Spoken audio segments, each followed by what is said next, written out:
Exactly a year today since Shinzo Abe took the helm as Japan's sixth prime minister. Now, his policies to overcome the country's economic malaise has been popularly known as Abenomics. It's a three-pronged strategy to lift Japan out of 15 years of deflation, create competitiveness and spur growth. Haidi takes a look at which of the three arrows have hit their mark and the challenges that still lie ahead. 2013 has been something of a banner year for Japan. Abenomics, Prime Minister Shinzo Abe's take-no-prisoners economic recipe of fiscal and monetary stimulus was cheered by financial markets. The benchmark Nikkei stock index has gained over 50% this year, making it the best-performing equities index globally. Meanwhile, the yen has weakened 17% against the US dollar to the delight of Japanese exporters. On the macro front, things are also looking up. The government is inching closer to its goal of 2% inflation in 2 years. CPI is expected to exceed 1% in the first half of 2014, although much of that is due to more expensive energy imports in light of the weaker yen. In its monthly economic report this week, the Japanese government didn't refer to deflation for the first time in 4 years.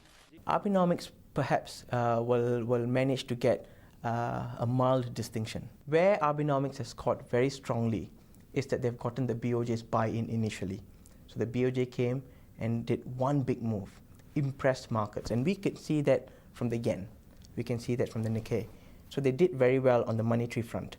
By most accounts, Abe's fiscal and monetary arrows have hit their mark.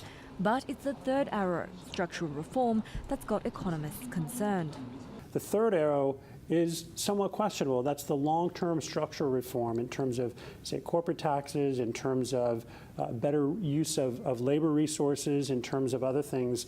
The problem is there is not a very well-developed view on Japanese industry going forward. And I think the government hasn't really quite figured that out. So they haven't really quite figured out what policies they need to put in place to meet that going forward. One of the biggest hurdles will be political clout.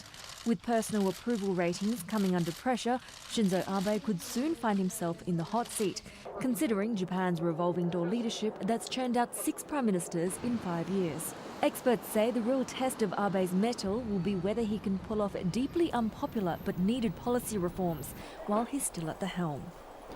Haidi, Channel NewsAsia, Singapore.